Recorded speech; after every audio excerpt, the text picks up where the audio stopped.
This is the Guy Gordon Show on News Talk 760 WJR. The Senate is back at work up in Lansing on some of the 39 bills designed to address what lawmakers think are needed reforms in our elections process. And the eyes of the nation are upon the state of Michigan, along with Texas and elsewhere, in the wake of the controversies in Georgia. Senator Ed McBroom is chair of the Senate Government Oversight Committee, among those that are navigating this process, and he joins us live this afternoon. Hi, Senator.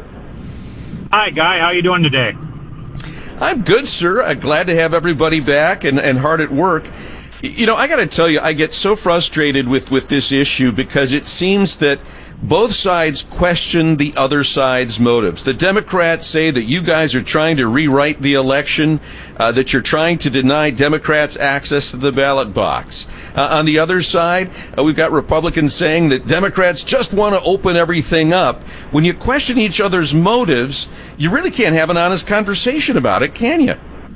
I couldn't agree more, Guy. I have been working on this issue since the November election. As chair of oversight, I was asked to look into what happened, what went right, what went wrong, and I have spent so much time over the last 4 months doing this, and we came up with these bills and suggestions that I really look at as being, good work product from the committee, not bills that I've seen in the past where clearly one side or the other is trying to give themselves a leg up in the next election, and that's just not the motivation here.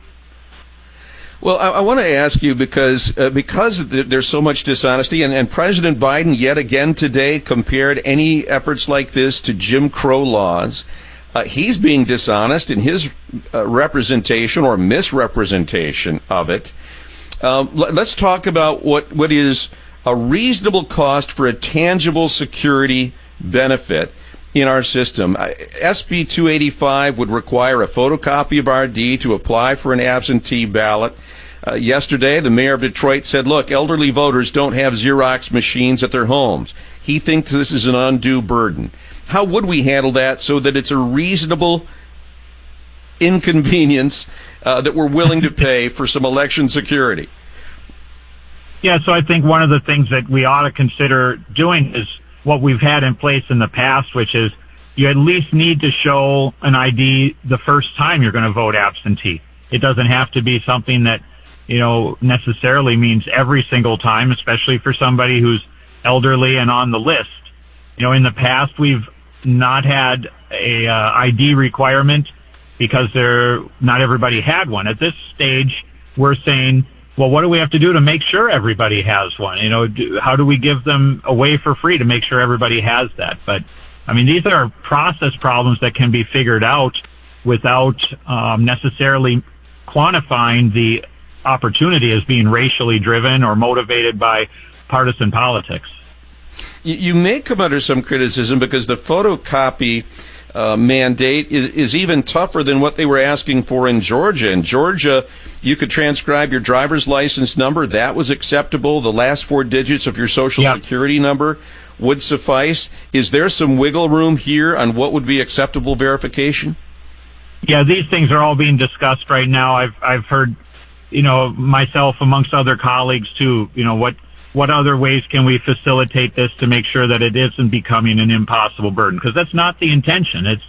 It's how do we make sure that there is some amount of security here in voter integrity, and whether we're attacking signatures or the application process or photo ID, there really aren't anything else left. Those are kind of our 3 benchmark security measures on the ballot, and all 3 of them have been under some sort of attack. And I have to keep on telling people, it's like, well, if you don't like these and you're not willing to work on making the process functional, then what's your suggestion for maintaining integrity? Right. I think there was some maybe misunderstandings during the discussion yesterday at the protest outside the Capitol regarding Mayor Duggan and drop boxes. Exactly what is proposed in the bills that are now under consideration regarding those? He felt that you were asking for a supermajority of canvassers to approve the placement of those boxes. And we want them to be accessible to people, and we want this, again, to be convenient as long as we can secure the boxes. Right. So there's two bills that deal with drop boxes, and one of them is simply giving the Board of Canvassers the opportunity to approve or disapprove the design of the box, which they already do for the other ballot boxes we use. And even we heard testimony this year about how a number of brand new boxes were constructed in the city, and the Board of Canvassers said these boxes aren't secure. They're wide open. Somebody could easily do something untoward with these, and they sent them back for repair. That's all we're saying, is that the Board of Canvassers should have that same opportunity on the drop boxes. Make sure the security is there. And then there's no supermajority vote. The other bill deals with right now the reality is the city is sending out hundreds of workers after 8 p.m. on Tuesday night to spend hours collecting tens of thousands of these ballots out of drop boxes that then take hours of processing, reboxing and packaging, carting over to the tabulation center where they're unboxed and redistributed and then tabulated. I'm simply saying on the one bill, it's like, look, when election day comes, if you can walk up to the drop box, can't you walk inside the building and hand it to a clerk who can start processing it now rather than, spending all day, all night, working on it. So that's what I was trying to get. Cut out the middleman. Yeah. Very quickly before I let you go, yesterday we had business CEOs in Michigan, and today business CEOs on a national level say that government must, this is a quote, government must avoid actions that reduce participation in elections. There are a lot of other goals sitting there. They didn't oppose any specific legislation. How is that being interpreted within your caucus? Do you interpret that as a shot across the bow or as encouragement? How are you interpreting that? Because they clearly have been very activist after Georgia. Well, I read the letter and all their bullet points. I thought it was a fantastic letter. I couldn't agree with them more on every point that they listed. So I hope that they're taking the time to read the legislation that we've put forward.